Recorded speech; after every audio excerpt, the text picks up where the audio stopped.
On today's body cam, we're checking out She Buys $40,000 Jeep with 3 fake checks. 6th, 2025, 29-year-old Gertie Nate went to a car dealership to buy a 2023 Jeep Gladiator. According to Jeep.com, the vehicle's manufactured suggested retail price starts at approximately $40,000. Gertie gave the dealership a $9,500 cashier's check as a down payment, and 3 days later, she took possession of the vehicle. The check did not clear, so she gave them a second check, which also did not clear. On May 6, 2025, the dealership invited Gertie to their office to give a third check, which the bank quickly confirmed was fraudulent. So what's going on today? You guys are trying to purchase something? Okay, so what are you guys trying to purchase? What? We're to purchase something. Okay, so what exactly is happening with the contract? I guess there's a problem. I guess there's a problem with the check. So I'm just gonna be very straight up, and honesty goes a long way. The check's bad. So what's the deal with checks and going on and stuff like that? What do you mean?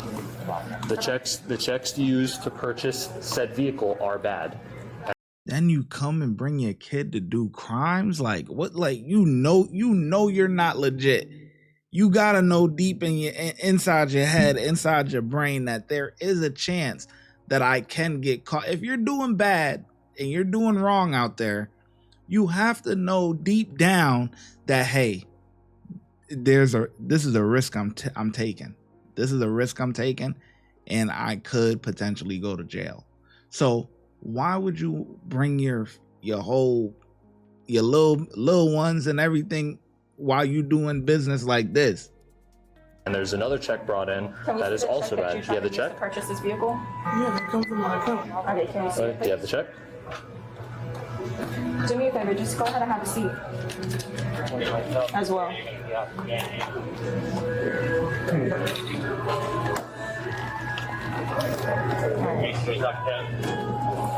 This is like a down payment for the complete payment of the car. Yeah, so the initial down payment, which was $9,500, they've given us already 2 bad checks. Okay. And now they brought me a third check, which we can't verify as well. So all these checks, I called their lender today to see if they can verify that check. She says they have no indication of that check, that it's basically fraudulent. Okay. All right, we're gonna speak to you guys individually. So if one of you guys want to come with me, see. All right. So before we ask you any questions, I'm just gonna read your rights, okay? With these rights in mind, do you wish to talk to me? Sure. Okay. 2 checks were brought in and they weren't good, and then another check was brought in, and then contact, which again wasn't good either. They contacted the lender, and the lender has no record of that check ever being cashed or being created, any knowledge of it whatsoever. You gotta love the body language, man. So that's all we have an issue here when it comes to the checks. So what's going on with the checks? I asked them, how can I make the payment, for the down payment? I said, I can bring you a business check, like what can I make it? And then I even asked, I said, this was on a Friday or Saturday or something like that, so the bank was closed. So bring the check, and they call me on Wednesday, and they say that the check returned, the funds weren't available or something like that. And so then I came in. They asked me to give them. I was here. So with the whole situation that it was 2 checks and stuff like that, I had given them the wrong check, the original check for the original deal, before they had asked me to go to get the that the increase of the down payment was from 7,000. So I had originally given them, when we were here, we had 2 checks, the one for 7,000 and the one for 95. I had given him the wrong check, so I came back and I brought him the correct check with the original down payment amount of 95. Okay, and that was on Thursday. That was on Thursday. So you brought 2 checks. Yeah. So. And what was the lender for the checks? What was the bank you used for the checks? First Horizon. Checks. So not a problem. He calls me today. Well, he calls Joe today, and Joe texts me and says, emergency, Arrigo called. I said, okay, no problem. Who's Joe? The gentleman that's right next to me. Who's he is my partner, my son's dad. Okay. So his name is who the account Is it like a It's his account. Oh, it's his account. So it's a loan that's going to him. No. So the vehicle is for both of us. Okay. We both signed the for the vehicle. Oh, you're co-signers. Yeah, we both signed for the vehicle, but the bank where the funds are coming from is his bank. You know, Okay. it's his main account. That's the account where the check is written out of. They even took me themselves to the bank. And what did you do at the bank? Huh? What did you do at the bank? Check. Okay, which check did you get? The one that I gave him that he told me that he hasn't cashed or anything because he's not able to cash it or whatever now. And this is the check that you handed to me? Yes. Okay. The check that I. Do you know what check number that was that they gave me? It starts with a 9, I believe. Or something. Okay, so you said you have the bank statements. Normally, if you look at the bank statements, it'll tell you what check number they wrote out. Is there a way for you to get into that? Yeah, because a cashier's check, you go to the bank and they deduct the money already from your account. So if you making big purchases, you know, like if you're gonna go buy a vehicle, you know, they're gonna go take the money. You know, you say, hey, if you go to the bank, right? Go to the bank. You know, banks be funny about your own money. You know what I mean? So if you go to the bank and you say, hey, I want to get 20,000 out, they're going to ask you a whole bunch of questions, right? Because it's not a normal, it's probably out of the ordinary for you or whatever the case may be. And then they'll be like, well, you sure you want that much? Or we're going to have to order the money. We don't keep that much on hand or whatever, right? And then, you know, if you want the cash, but instead they're going to try to push you to get a cashier's check. But either way, that money is once they make the check, that money came out of your account. You know what I'm saying? So it's like, it's accounted for. I don't know. Something like that, right? Or maybe once it's cash, it comes out. One of the two, man. But yeah, I don't know. Crazy situation.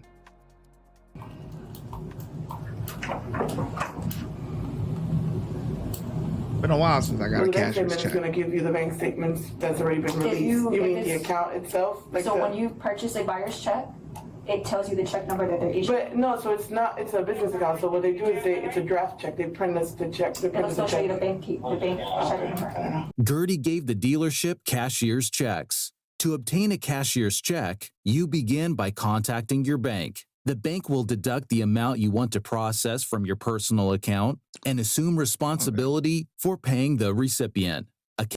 Okay. All right. I didn't know that. Hey, I didn't even know they was going to do a full breakdown like this. It's been a minute since I had one of these, but it's something like that. Yeah, they take the money out and they give you the check. Yeah, that's a fact. Cashier's check for the amount deducted is then printed and given to you.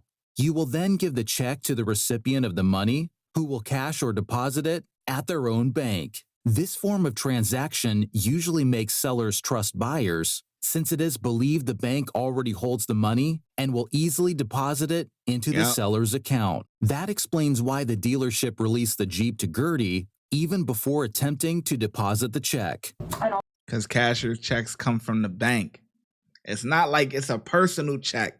You know, when you get your checkbook and you write your little personal, no, not that. The cashier's check come from the bank. All of this is coming from your account? It's his account. It's Joe's. Are you on his account at all? Like, are you like an authorized user? Are you able to access the funds from his account? I'm in the business part of the business account. Yes. Okay. But he's the main signer on the account. I'm just an authorized person on the account. Okay. And each one of these checks you physically got from the bank? No, only one of them. The first two, we use our system to print our draft checks out. What's QuickBooks, which is what we use. Use QuickBooks. Okay. Yes. So the check was written. The check was written prior to funds being available. Correct. The first check, yes. Okay. And they were aware of that. Yes. And this is from the influx of money. That's from the business side of it. Correct. Yes. Okay. Have you ever arrested before? Huh? You ever arrested? I turned myself in one time before. For what? In Port Charlotte. I mean, they're going to tell me. Yeah, of course. No, it's it's insurance fraud. Gertie admitted she had been arrested before for insurance fraud. According to publicly accessible records, she is one of the managers of a company named JRG Restoration. The company claims to specialize in restoring buildings damaged by water.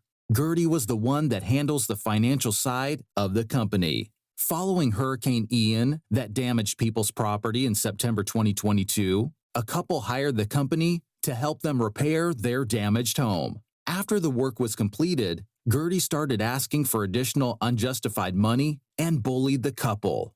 In the end, she used fraudulent name, emails, and phone calls to obtain almost $19,000 from the couple.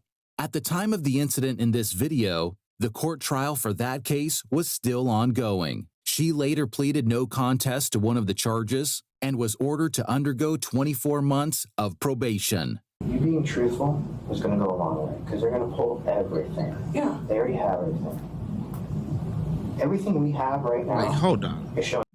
They gave her probation? Contest to one of the charges and was ordered to undergo 24 months of probation. You being truthful is going to go a long way because they're going to pull everything. Yeah. They already have everything. Everything we have right now is showing fraudulent activity. Okay. Right? So we have choices of what to do, right? DCF can get involved. All these other problems because you have a child that's here. Okay. My suggestion would be to be truthful and honest. Let's start over. What was the deal? Honestly, What was the deal? we provided them a check Okay. for them to. Did you know that the funds weren't available on the check? No, the account is not under mine. It's not under my name. So it's his account. We have funds. We have It's funds his spending. account. Yes, his So the account. account was under his name, Correct. And there's and you knew that the funds weren't available so on we his had name. when we originally turned in the check to them on Saturday. We knew the funds weren't available. They told me they were going to hold the check for a couple of days. I asked them, "Can I pay you with a business check?" And they told me, "Hey, the funds are going to, the check's going to be deposited on Monday." Okay. Or something like that. And you brought another check. And so yeah, then they called me and said, "Bring me another check." Was that check, was the funds available? Huh? Was the funds available? When I brought it that check, yes. The So they funds were- cashed that check. Yeah, that's the check that we're supposed to cash, and then they Yeah, but a bank ain't giving you a cashier's check if the money ain't available, though. Because they take the money. called me today and they said that they couldn't cash it because it couldn't recognize it or something like that, and that's when they said, go to the bank. So they The said- check was like, there was soda spilled on it or something, and said, So they couldn't recognize the numbers on it? Is that what they're? that's what they're saying on their end, that it said. I don't know how true that is. When I called the bank told me that the check was never even attempted to be ran through. What kind of car did you purchase? That Jeep Gladiator. Based on the officer's conversation, the man with her told the truth, so they allowed him to leave with their child and arrested Gertie. You got nothing on him. Yes, Working backwards, like I said. yes. That's what he just said. Chad and I agreed to let him go with this kid. Take her now because. Correct. That's what me and Andy just had a whole conversation on. Because he's like, yeah, we can talk to him and see if he's willing to tell us. I got her so we know she did it. Give me all your stuff. All right. Take off your bracelet before anything else goes on. I'm sorry, can I ask you a question? Yes, ma'am. Joe is not getting arrested? At this point, or from what my knowledge, no. So he's gonna be able to take our son home? Yes. Okay. Would you be able to tell me what I'm being arrested with? As of right now, it's going to be for fraud. Gertie got 2 criminal charges, including felony grand theft of a motor vehicle and felony uttering forged bills. As of the time this video was made, her court case is still ongoing.